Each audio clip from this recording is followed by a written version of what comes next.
Hello बच्चों, स्वागत है आप सभी का आपकी ऑनलाइन अर्थशास्त्र की क्लासेस में। आज मैं आप सभी के सामने उपस्थित हुई हूँ आपकी कक्षा 11 का चैप्टर लेकर। और कक्षा 11 में हम चैप्टर 10 को पढ़ रहे थे। चैप्टर 10 जिसका हमारा नाम था केंद्रीय प्रवृत्ति के माप। और केंद्रीय प्रवृत्ति के माप में मध्यिका और बहुलक इस चैप्टर के अंदर हम पढ़ेंगे। हमने मध्यिका को पढ़ लिया है, ये हमारे इस चैप्टर की 9वीं वीडियो है। तो मध्यिका हम कंप्लीट कर चुके हैं। आज हम बहुलक के बारे में पढ़ेंगे।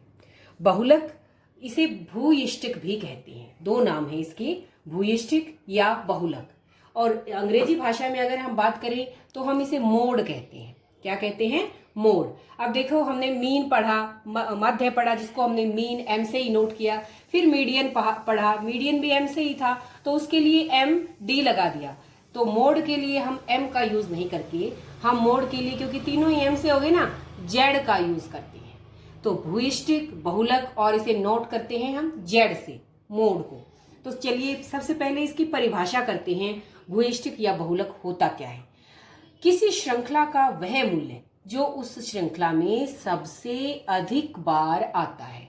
कोई सीरीज दे रखी है, कोई अंक दे रखे हैं, कक्षा में मान लिया बच्चों का टेस्ट हुआ है, टेस्ट में बच्चों के मार्क्स आए हैं, उन मार्क्स के अंदर सबसे ज्यादा नंबर का मतलब ये नहीं है कि सबसे अधिक किसके आए, सबसे ज्यादा बार नंबर किसके आए। मान लिया हमारा 20 नंबर का टेस्ट है, किसी के 10 आए हैं, किसी के 15 आए हैं, किसी के 16 आए हैं, सबके अलग अलग नंबर आए हैं।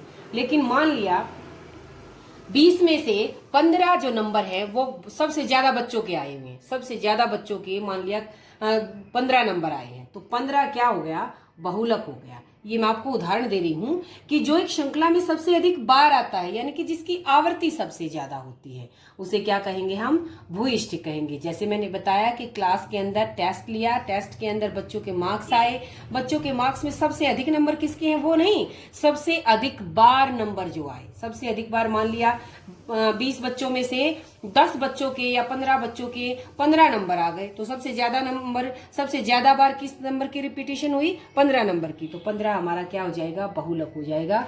और इसे हम जेड से नोट करेंगे।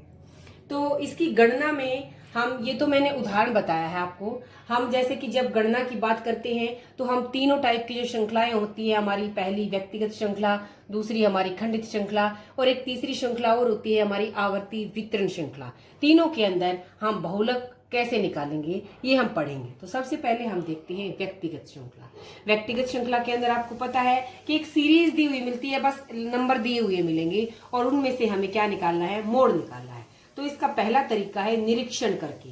निरीक्षण यानी कि देखकर, उसको परख कर, उसको हमने ऑब्जर्व किया, निरीक्षण किया, देखकर तब हम पता लगाएं कि कौन सा अंक या कौन सा नंबर अधिक बार आया है। तो एक तरीका तो निरीक्षण है, यानी कि बस देखकर, और दूसरा है हम व्यक्तिगत श्रृंखला को खंडित श्रृंखला में बदल कर भी मोड की गणना कर सकते हैं। तो इसके समझाने के लिए मैंने यहाँ पर एक उदाहरण दिया है कि मान लिया ये 15 जो है स्टूडेंट है, 15 विद्यार्थी हैं, और उन 15 विद्यार्थियों के क्या दे रखी है? ये आयु दे रखी है, आयु लिख रखी है 15 विद्यार्थियों की। 22 का है, कोई 24 साल का, कोई 17 का, कोई 18 का, कोई 17, इस तरह से सबके, ये अगर हम इनको गिनेंगे तो ये 15 बच्चे हैं। तो इन 15 बच्चों की आयु में से हमें क्या निकालना है? मोड ज्ञात करना है। तो पहला तरीका हम निरीक्षण करके करें तो हम देखेंगे कि 22 कितने बार आया, 17 कितने बार आया, 24 कितने बार आया। तो इसको देखने के लिए सबसे पहला तरीका ये है कि हम इसमें से ये देखते हैं कि सबसे कम क्या है। मेरे ख्याल से सबसे कम 17 है, तो हम 17 को देखो इस तरह से आरोही अवरोही क्रम में लिख सकते हैं। 17 कितनी बार आया? एक बार, दो बार, 17 दो बार आया, हम यहाँ 17 को लिख लेते हैं। फिर क्या है? 18, 1 2, 18 भी दो बार आया, फिर हम दो बार 18 लिख देते हैं। 18 के बाद 19 भी है, तो 19 यहाँ एक बार ही आया हुआ है। इसके बाद 20 देखो, 20 कितने बार आया है? 20 ये एक बार, दो बार, 20 दो बार आया है, तो दो बार हम 20 को लिख देते हैं। फिर 21 देखते हैं, 21 कितने बार आया है? 1 2, दो बार ही 21 आया है हमारा, 21 को भी दो बार लिख देंगे। 21 के बाद 22 देखते हैं कितने बार आया? 1 और 2 3 4, 22 कितने बार आया है? 4 बार, दो बार, 3 बार, 22 को मैंने 4 बार लिख दिया। 22 के बाद क्या है? 22 के बाद 23 है, हाँ 23 ही रहा। 23 कितने बार आया है? एक बार आया है। और 23 के बाद 24, एक बार और बस एक बार। अब ध्यान से देखो, क्या हमने 15 के 15 बच्चे कर लिए? 1 2 3 4 5 6 7 8 9 10 11 12 13 14 15 15 के 15 बच्चे लिख लिए हमने। अब इसको देखने से साफ पता चल रहा है कि ये भी 2 बार आया, ये भी 2 बार, ये तो एक ही बार, ये 2 बार, ये 2 बार, सबसे ज्यादा बार 22 आया है। तो 22 की आवर्ती कितनी है? 4, बाकी सब की उससे कम है। तो यहाँ पर जेड क्या हो गया? मोड क्या हो गया हमारा? 22 हो गया। क्यों हो गया? क्योंकि इसकी आवर्ती सबसे अधिक है, क्योंकि ये सबसे अधिक बार आया है। तो ये जो तरीका किया है, ये किया है मैंने निरीक्षण वाला। मैंने देखा, देखने के लिए सिर्फ देखकर भी कर सकते हैं, लेकिन ऐसे लिखने से हमारा देखना और भी इजी हो जाएगा कि भाई ये 2 बार है, ये 2 बार है, सबसे ज्यादा बार साफ दिख रहा है ये। तो ये क्या विधि है? निरीक्षण विधि। दूसरा तरीका इसका क्या बताया था मैंने? व्यक्तिगत श्रृंखला को खंडित श्रृंखला में बदल कर भी हम मोड़ निकाल सकते हैं। तो कैसे बदलेंगे? तो हम ऐसे बदलेंगे, मैं मान लिया यहाँ पर लिख दूं आयु, और यहाँ पर लिख दूं मैं उसकी आवर्ती, आयु, और यहाँ पर आयु की आवर्ती। अब ये 17 है, 17 की आवर्ती कितने बार हुई है? 2 बार। 17 2 बार आया है ना। 18 की आवर्ती कितने बार हुई है? इसकी भी 2 बार हुई है। 19 की आवर्ती कितने बार हुई है? ये तो एक बार ही आया है। फिर 20 की आवर्ती कितने बार हुई है? ये भी 2 बार हुई है। इसके बाद क्या लिखे? 21 की आवर्ती कितने बार हुई है? ये भी 2 बार हुई है। फिर 22 की आवर्ती हो गई हमारी 4 बार। 23 की आवर्ती कितनी है? एक ही है। और 24 की आवर्ती भी एक ही है। तो अब देखो, यहाँ पर आयु है, ये आवर्ती है, हम इसे x भी लिख सकते हैं, और ये हमारी क्या है? Frequency f। तो सबसे ज्यादा आवर्ती किसकी है? साफ दिख रहा है 22 की।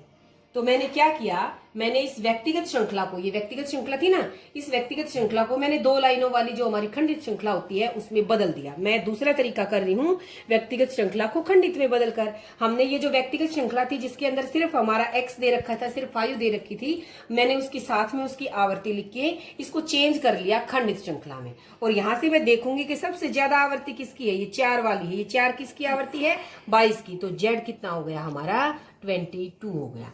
तो व्यक्तिगत श्रृंखला के अंदर मोड़ निकालने के 2 तरीके हैं। पहला निरीक्षण या देखकर, दूसरा व्यक्तिगत श्रृंखला को खंडित श्रृंखला में बदलकर। अब दूसरी टाइप की श्रृंखला को देखते हैं। वो कौन सी? हमारी खंडित श्रृंखला। तो एक तरह से तो हमने खंडित श्रृंखला यहाँ पर कर भी ली है, हमने व्यक्तिगत को खंडित में बदला, तो ये खंडित ही तो हो गई। कोई नहीं, हम एक बार फिर से कर लेते हैं। ये हमारी खंडित श्रृंखला है। यहाँ पर हमें आय दे रखी है, ये आवर्ती। आय को हम यहाँ x भी लिख सकते हैं, ये फ्रीक्वेंसी भी लिख सकते हैं। तो खंडित श्रृंखला में तो सबसे आसान है बिल्कुल भाई, इस तरह से हमें दिया हुआ मिलेगी श्रृंखला और हमें निकालना है बहुलक या मोड। तो साफ दिख रहा है कि भाई इसकी आवर्ती 2 है, इसकी 4 है, इसकी 8 है, सबसे अधिक आवर्ती 10 है। और 10 आवर्ती किसकी है? 140 की। तो जेड कितना हो जाएगा हमारा? जेड हो जाएगा 140। क्यों हो जाएगा? क्योंकि इसकी आवर्ती सबसे अधिक है, बाकी सब की आवर्तियां इससे कम है, इसलिए जेड या बहुलक या मोड क्या होगा? 140। तो ये हमने अपनी 2 तरह की श्रृंखलाएं पढ़ी, व्यक्तिगत श्रृंखला और खंडित श्रृंखला, जिसके अंदर हमने भूयिष्ठिक, बहुलक या मोड को ज्ञात करना सीखा। इसके बाद हमारी तीसरी श्रृंखला आती है आवर्ती वितरण श्रृंखला, जिसके अंदर हम 2 तरीके अपनाएंगे। एक फार्मूला बेस होगा हमारा और एक समूहीकरण विधि होगी। तो वो हम अपनी अगली वीडियो में करेंगे। मेरे ख्याल से आज के लिए हमारा काफी हो गया है और आपको सब समझ में भी आया होगा। इसके ऊपर बेस्ड कुछ सम्स आपकी बुक के अंदर दे रखी है, बहुत ही इजी, सबसे इजी पार्ट है ये हमारा। तो वो आपको 2 या 3 क्वेश्चन स्वयं करके देखने हैं। आज के लिए इतना ही। वीडियो देखने के लिए आप सभी का बहुत बहुत धन्यवाद।